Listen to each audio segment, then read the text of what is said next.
Hello everyone, this is Deepak Verma and I welcome you all to education leopard. दोस्तों, अभी तक अगर आपने इस चैनल को सब्सक्राइब नहीं किया है तो प्लीज़ इसे सब्सक्राइब कीजिए और साथ ही बेल आइकन को भी क्लिक कीजिए ताकि हमारे द्वारा बनाई जाने वाली सभी वीडियोज़ आप तक सबसे पहले पहुँचें। सो आज हम ग्रामर्स के टॉपिक के बारे में बात करेंगे। मॉडल्स बहुत ही इंपॉर्टेंट टॉपिक है दोस्तों, और मैं कहूँगा कि आने वाले एग्ज़ाम्स में आपको बहुत ज़्यादा हेल्पफुल रहेगा। मॉडल्स बेसिकली क्या होता है, these are the modified forms of helping verbs, यानी कि जो हेल्पिंग वर्ब्स हम यूज़ करते हैं ये उसके मूड को रिप्रेजेंट करती हैं। They actually modify the mood off the action verb, यानी कि जो हमारी एक्शन वर्ब किसी सेंटेंस में आती है उसके मूड को रिप्रेजेंट करने के लिए जिस पर्टिकुलर शब्द का यानी कि वर्ड का यूज़ होता है उसको हम मॉडल्स बोलते हैं। So models always express the imaginary actions like ability, power, permission, request, possibility, willingness, certainty, right and wrong, and necessity. And they do not come alone, they always take the first form of verb with them. ये बहुत ही important point है। Models जब भी कभी भी हम किसी sentence में use करेंगे तो models के बाद आने वाला word जो verb होगा यानी कि जो मेन verb होगी वो हमेशा फर्स्ट फॉर्म रहेगी। Modals are never affected by the person, number and gender of the subject, यानी कि ये चीज़ें जो नॉर्मली एक सेंटेंस के अंदर हम पाई जाती हैं वो इसे इफ़ेक्ट नहीं करती हैं एज सच। सो सबसे पहले हम मॉडल्स के अंदर बात करेंगे शेल और विल के बारे में। यहाँ पे आपको इसकी डिस्क्रिप्शन भी दिखेगी थोड़ी थोड़ी, और साथ ही साथ मैं एग्जांपल्स भी बोलता जाऊँगा जो कि आपको मेरे टेलीग्राम चैनल से भी आप इसकी PDF डाउनलोड कर सकते हैं, और इसका डाउनलोड लिंक नीचे आपको डिस्क्रिप्शन बॉक्स में ही मिलेगा। सो सबसे पहले बात करते हैं शेल के बारे में। शेल बेसिकली जब हम शेल का यूज़ करते हैं सबसे पहले it expresses pure future with the first person as the subject, यानी कि अगर शेल का यूज़ हम करते हैं आई और वी के साथ यानी कि फर्स्ट पर्सन के साथ, तो शेल हमेशा हमें प्योर फ्यूचर के बारे में बताता है। अब इसका दूसरा रूल क्या कहता है कि जब भी कभी शेल को यूज़ किया जाएगा यानी कि फर्स्ट पर्सन के साथ in interrogative, it will be for advice, suggestions और रिक्वेस्ट एक्सेट्रा, यानी कि किसी को हम सलाह दे रहे हैं, किसी को कोई सजेशन दे रहे हैं या किसी से कोई रिक्वेस्ट कर रहे हैं। और जब इंटेरोगेटिव फॉर्म यानी कि क्वेश्चन की फॉर्म में शेल को फर्स्ट पर्सन के साथ यूज़ किया जाएगा तो ये क्या बन जाएगा, एक एडवाइस या सजेशन या फिर कोई रिक्वेस्ट बन जाएगी। The third rule for the use of modal shall is that it is use to express command, threat, warning, promise, assurance, determination with the second and third person। अब यहाँ पे हमारा जो स्पीकर है वो चेंज हो जाता है, यानी कि सेकंड और third person, he, she, it, you, they, ये जो थर्ड पर्सन है और सेकंड पर्सन है ये इसमें ऐड हो जाते हैं। आप एग्जाम्पल से इसको बेहतर समझ पाएंगे। जैसे कि मैं इसको फर्स्ट पर्सन में सबसे पहले यूज़ करता हूँ, we shall go to school tomorrow, ये एक प्योर फ्यूचर की फॉर्म है। I shall teach you to dance, मैं तुम्हें डांस करना सिखाऊंगा, ये भी एक प्योर फ्यूचर की पहचान है। यहाँ पे अब आता है फर्स्ट पर्सन के साथ जब हम रिक्वेस्ट करते हैं शैल का यूज़ करके, तो हम कहेंगे shall I bring a glass of fresh juice for you, shall I bring a glass of fresh juice for you, यानी कि क्या मैं आपके लिए ताज़े जूस का एक ग्लास ला सकता हूँ। तो ये एक तरह से क्वेश्चन भी है, इंटेरोगेटिव फॉर्म में है, लेकिन आप रिक्वेस्ट कर रहे हैं कि आप ऐसा कर सकते हैं।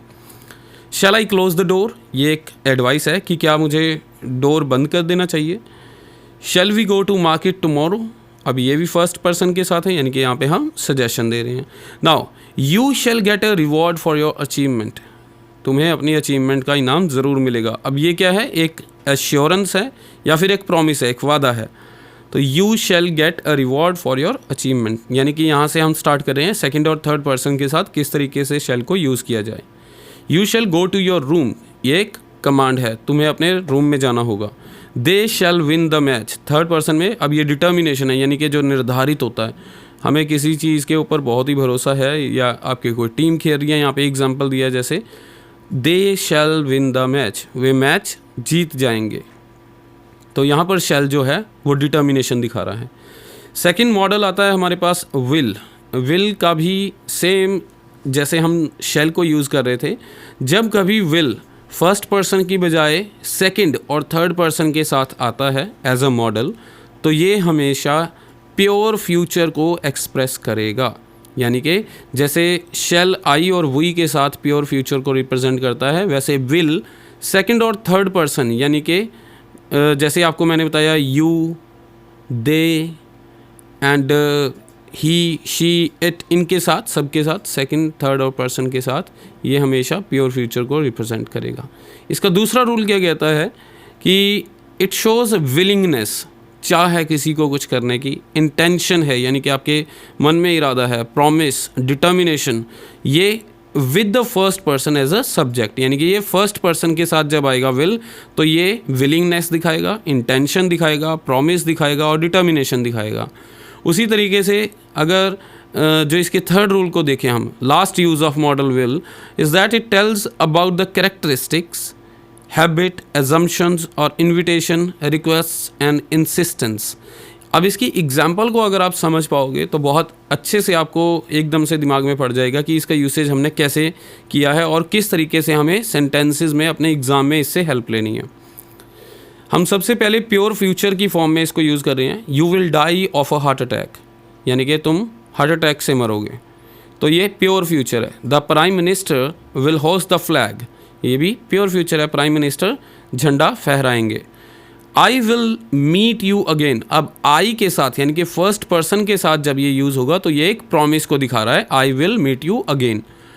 अब अगली एग्जांपल में विलिंगनेस या फिर इंटेंशन को अगर हमने दिखाना है फर्स्ट पर्सन के साथ, I will need your help, मुझे आपकी मदद की ज़रूरत पड़ेगी या ज़रूरत होगी।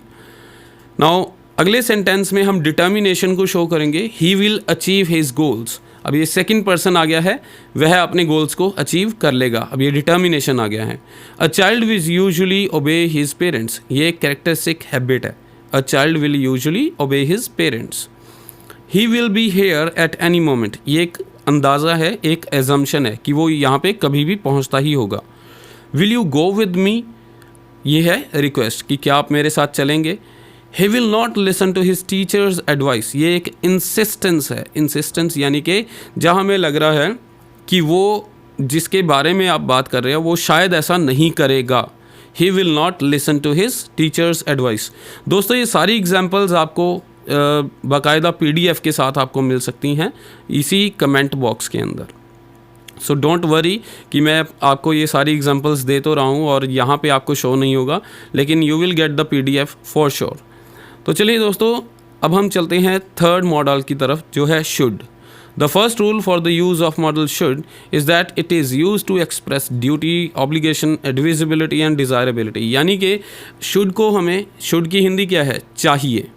जब हम बोलते हैं किसी को ये करना चाहिए, किसी को वो करना चाहिए, तो जो ये चाहिए है ये बेसिकली क्या रिप्रेजेंट करता है, किसी की ड्यूटी यानी कि किसी की मॉरल ड्यूटी भी हो सकती है यहाँ पे, ऑब्लिगेशन जो करना ही चाहिए, एडविजिबिलिटी यानी कि कोई एडवाइस दे रहे हैं जो कि होनी ही चाहिए, डिज़ायरेबिलिटी कोई डिज़ायर है जो होनी ही चाहिए। अब इसका दूसरा रूल क्या कहता है, should is that it is use to express logical interference. Logical interference यानी कि बेसिकली किसी चीज़ की इंटरफेरेंस हम कर रहे हैं और वो लॉजिकल होनी चाहिए, प्योर। सपोजिशन, एजम्पशन, कोई अंदाज़ा लगा रहे हैं, कोई पॉसिबिलिटी दिखा रहे हैं या फिर किसी चीज़ के होने के चांसेस बता रहे हैं, यानी कि प्रोबेबिलिटी कॉज। थर्ड रूल में इसको यूज़ करते हैं एक्सप्रेस करने के लिए एक पर्पस को, एक स्पेसिफिक पर्पस यूज़ किया जाता है। जस्ट लेस्ट का यूज़ करते हैं हम, जब भी कभी किसी सेंटेंस में लेस्ट का यूज़ किया जाएगा और उसके बाद शुड आएगा तो ये एक स्पेसिफिक पर्पस को शो करता है। चलिए एग्जांपल्स देखते हैं। We should go to school every day, ये आपकी ड्यूटी दिखा रहा है कि हमें जाना चाहिए। You should not be late for work, ये एक ऑब्लिगेशन है और डिज़ायरेबिलिटी भी है। ऑब्वियसली आपके एम्प्लॉयर्स आपसे डिज़ायर रखते हैं ये चीज़ कि आपको इस चीज़ की डिज़ायर रहे कि आप कभी भी लेट ना हो। You should not be late for work. You should exercise more often, अब ये एडवाइस भी है जो कि होनी चाहिए, राइट। तुम्हें एक्सरसाइज डेली करनी चाहिए या मोर ऑफन करनी चाहिए। He should be at the office by now, वो अब तक ऑफिस में होना चाहिए या फिर ऑफिस पहुंच जाना चाहिए, तो ये एक पॉसिबिलिटी है। If he should see me there he will be happy, right. यहाँ पे एक प्रोबेबिलिटी वाली कंडीशन है, if he should see me there he will be happy. Last में लेस्ट का यूज़ कैसे किया जाता है मैं आपको वो बताने लगा हूँ. Leave on time लेस्ट you should miss the train. Time से निकलो अन्यथा तुम ट्रेन को मिस कर दोगे. तो आप समझ गए ये जो लेस्ट वर्ड था ये बेसिकली किसको रिप्रेजेंट कर रहा है, अन्यथा. नाउ अब हम बात करेंगे अगले मॉडल के बारे में जो है would. The rule for the use of would is that it expresses past habits, polite request, wish, preference और एन इमेजिनरी कंडीशन. यानी कि ये हमारी कोई भी पुरानी आदत, पुरानी हैबिट उसके बारे में बताता है. कोई पोलाइट रिक्वेस्ट है उसके बारे में बताएगा.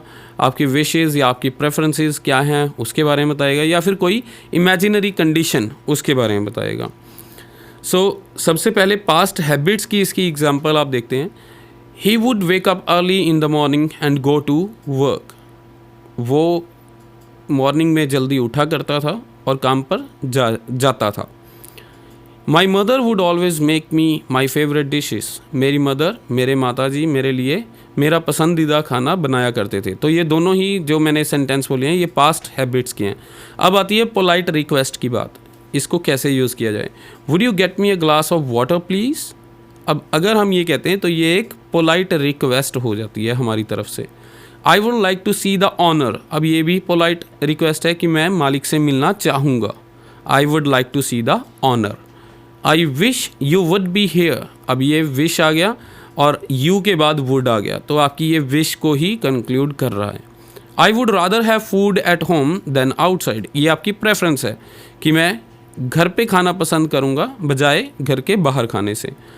I would buy a house if I won the lottery. ये भी आपकी प्रेफरेंस है कि अगर मैं लॉटरी जीत जाता हूँ तो मैं एक घर खरीदूँगा.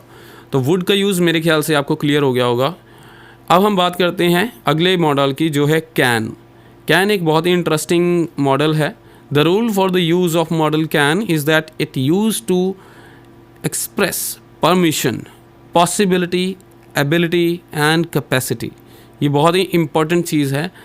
इसकी एग्जाम्पल को अगर आप बार बार गो थ्रू हो जाओगे तो it will be pretty much clear to all of you. Can I go to the market. अब ये एक परमिशन है. अब हम कई केसेस में कहते हैं कि कहीं जगह पे तो मे लिखा होता है, कई जगह पे कैन लिखा होता है. तो दोनों का एग्जांपल मैं आपको दे देता हूँ.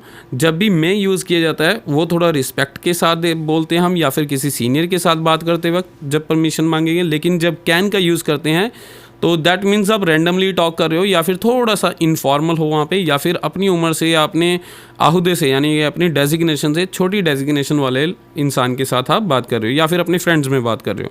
Can I go to the market. Anyone can be thief. ये एक पॉसिबिलिटी है, कोई भी चोर हो सकता है. He can stay awake for 2 days. अब ये एबिलिटी भी है, कैपेसिटी भी है, क्योंकि उसकी एबिलिटी है कि वो जाग सकता है, कैपेसिटी है कि हाँ जी उसको नींद नहीं आएगी 2 दिन तक. ये एग्जाम्पल ही कैन की. उसके बाद आता है कुड. कुड बेसिकली कैन की पास्ट फॉर्म होती है, लेकिन हम इसका रूल ज़रूर देखेंगे. It is used to express ability और capacity in the past, right. जैसे कैन का यूज़ था एबिलिटी और कैपेसिटी के लिए, लेकिन यहाँ पे भी एबिलिटी और कैपेसिटी देखी जाती है बट पास्ट टेंस में. पोलाइट रिक्वेस्ट और पॉसिबिलिटी अंडर सर्टेन सर्कमस्टांसेस, यानी कि कुछ सचेत सर्कमस्टांसेस ऐसे होते हैं, कुछ एक सर्कमस्टांसेस या कुछ एक पहलू ऐसे होते हैं समय के जहाँ पे हम पोलाइट रिक्वेस्ट या पॉसिबिलिटी को यूज़ करते हैं through the use of could. Now इसकी एग्जांपल देखते हैं. He could run very fast in his youth. वो अपनी जवानी में बहुत तेज़ भाग सकता था. Ability and capacity in the past, ये दोनों चीज़ें पास्ट में थी. Could you wait for him, ये एक है पोलाइट रिक्वेस्ट. क्या तुम उसके लिए वेट करोगे, क्या तुम उनके लिए वेट करोगे. तो ये एक पोलाइट रिक्वेस्ट है. If we had money we could have bought a house. Possibility under certain condition. यहाँ पे इफ़ आ गया है, अगर ऐसा होता तो हम ऐसा करते या फिर ऐसा कर पाते पास्ट में. यानी कि ये पॉसिबिलिटी है जो कि एक सर्टेन कंडीशन को रिप्रेजेंट कर रही है. साथ ही साथ हम मे और माइट के यूज़ को देखेंगे. सबसे पहले मे की बात करते हैं. It is used to express possibility, permission, wish, faith, hope और a purpose, right. Let's have a look on the examples. It may snow in the evening. आज शाम को शायद बर्फ़ पड़ेगी, तो ये बता रहे आज बर्फ़ पड़ सकती है या फिर शायद आज बर्फ़ पड़ेगी, तो ये एक पॉसिबिलिटी है। मे आई गो नाउ सर, अब जैसे मैंने आपको पहले ही बताया था जब कैन का यूसेज कर रहे थे, जब भी मे का यूज़ करेंगे तो किसी सीनियर के साथ या सीनियर डेजिग्नेशन वाले के साथ हम बात करते हैं परमिशन के लिए। तो यहाँ पे आप समझ गए होंगे इस सेंटेंस से, मे आई गो नाउ सर, तो ये एक परमिशन है, अपने से सीनियर से मांग रहे हैं हम। May God always be with you, यहाँ पे विश भी है, फेथ भी है और एक होप भी है, यानी कि आप चाह भी रहे हो, आप विश्वास भी करते हो और एक आशा भी रखते हो। May God always be with you. He is working hard so that he may get an appraisal, ये एक पर्पस है, एक स्पेसिफिक पर्पस को दिखाया है। वो कहता है कि वो इतना ज़्यादा वर्किंग हार्ड इसलिए कर रहा है कि उसे एक अप्रेजल मिल जाए, राइट। अब ये अप्रेजल उसका प्रमोशन भी हो सकता है, उसका हाइक इन सैलरी भी हो सकता है। तो जस्ट एग्जांपल के तौर पे आपको बता रहा हूँ। नाउ अब बात करते हैं माइट की। The rule for the use of might is that it is used to express less possibility. याद रखिएगा दोस्तों, लेस पॉसिबिलिटी, परमिशन और एक guess. Now it might rain today, less possibility है यहाँ पे, राइट। शायद आज बारिश हो सकती है। Might I go to get the files, ये है permission. Might I go to get the files, क्या मैं फाइलें लेने के लिए जा सकता हूँ या जाऊँ। That might be the new God, अब ये गेस है, ठीक है। यहाँ पे हम एक अंदाज़ा लगा रहे हैं कि ऐसा है या ऐसा नहीं है। तो वो कह रहा है कि that might be the new God, कि वो जो गॉड है वो शायद नया है, राइट। अब आती है मस्ट की बात। मस्ट एक बहुत ही इम्पॉर्टेंट मॉडल है और कई बार गैप फिलिंग के अंदर एग्ज़ाम्स में यूज़ होता है, और इसके यूज़ को आप देखेंगे बड़े ध्यान से। It is use to express obligation duty, यानी कि ऑब्लिगेशन और ड्यूटी सिमिलर ही हैं कुछ कंटेक्स्ट के अंदर। नेसेसिटी यानी कि बहुत ही ज़्यादा ज़रूरत है। कंपल्शन है यानी कि अनिवार्य जिसको हम बोलते हैं। प्रोहिबिशन है यानी कि वर्जित जिसको बोल देते हैं। एम्फेटिक एडवाइस, एक एडवाइस दे रहे हैं हम। डिटर्मिनेशन है यानी कि निर्धारित किया गया है। अजम्पशन यानी कि अंदाज़ा लगा रहे हैं। कंक्लूजन या इंटरफेरेंस, सर्टेनिटी और स्ट्रॉन्ग प्रोबेबिलिटी।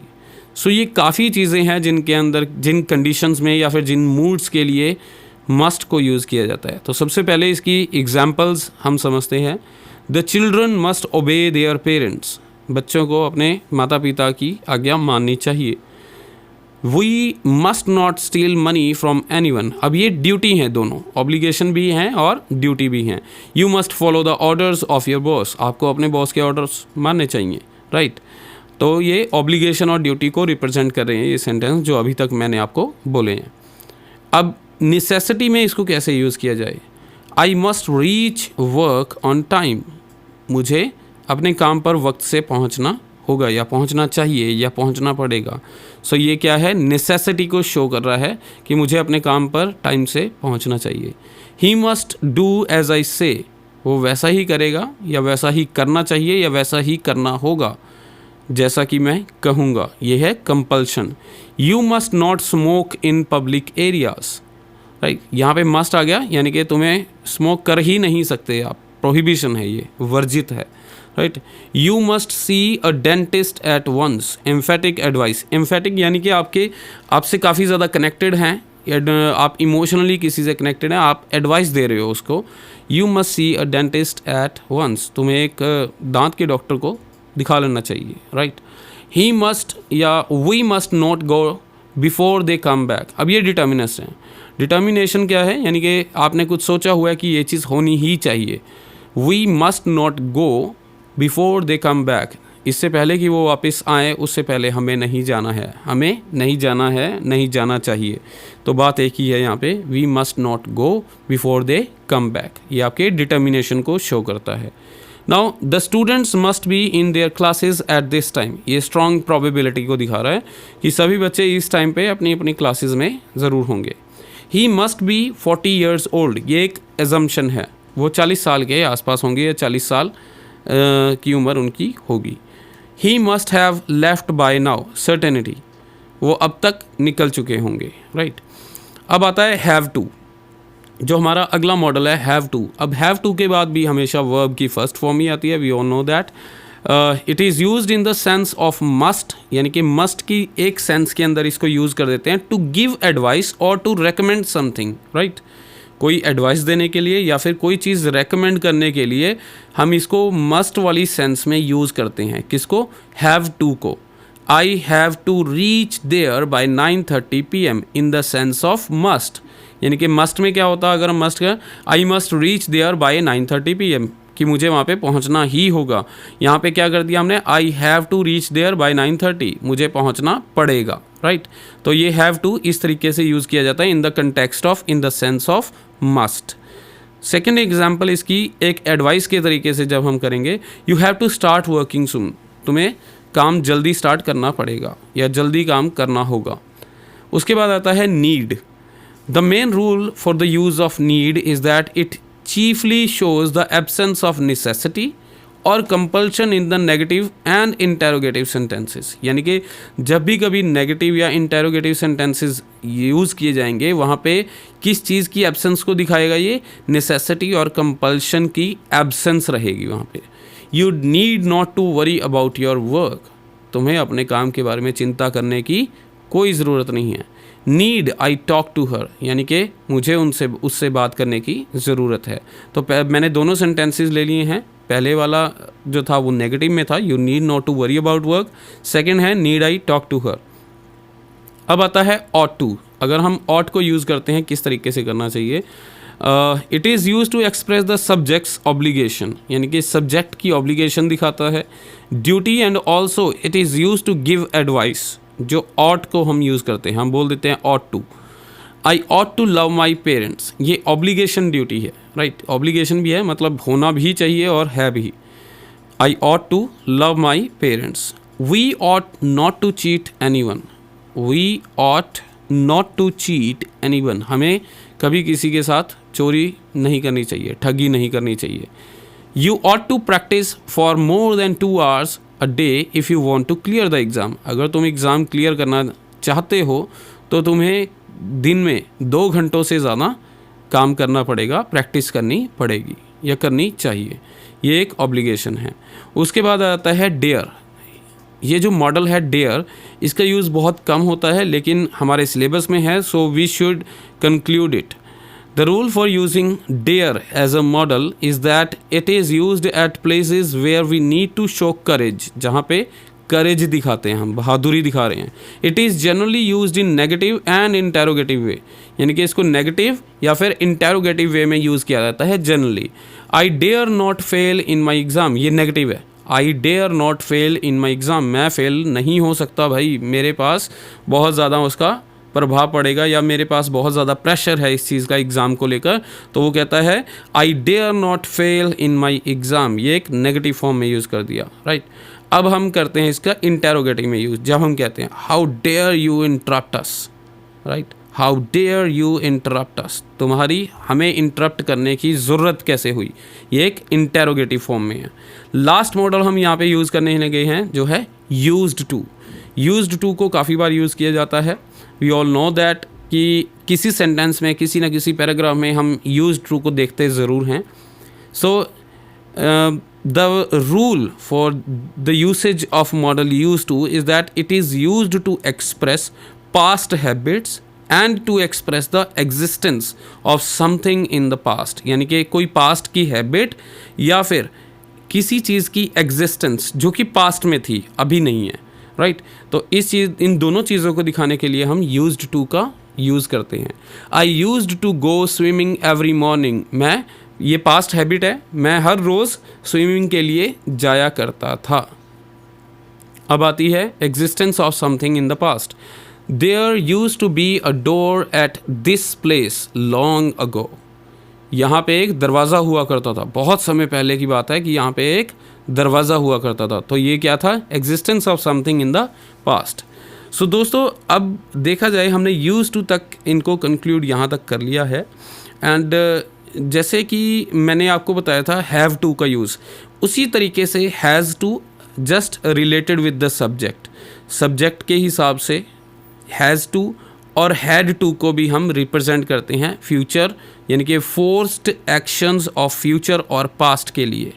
किसको, हैज़ टू को और हैड टू को। हैव टू को तो करते ही करते हैं, जिसका यूसेज मैंने आपको एक्सप्लेन किया है, लेकिन हैज़ टू को और हैड टू को भी यूज़ करते हैं किसके लिए, कोई फोर्स्ड एक्शन है फ्यूचर और पास्ट का।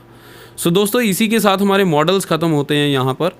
एंड जैसा कि मैंने आपको स्टार्टिंग में ही बताया था वीडियो की कि आपको PDF इसकी ज़रूर मिलेगी। एंड आप लोग ज़रूर कमेंट करके बताइएगा कि आपको कितना अच्छे से इसमें समझ आया है। और अगर आपको लगता है कि ये जो ग्रामेटिकल सीरीज़ हम आज से स्टार्ट करने लगे हैं, इसको अगला टॉपिक हमारा कौन सा होना चाहिए, तो कमेंट बॉक्स में ज़रूर कमेंट करके बताइएगा कि मैं अगला टॉपिक जो ग्रामर का लेने वाला हूँ वो कौन सा लूँ।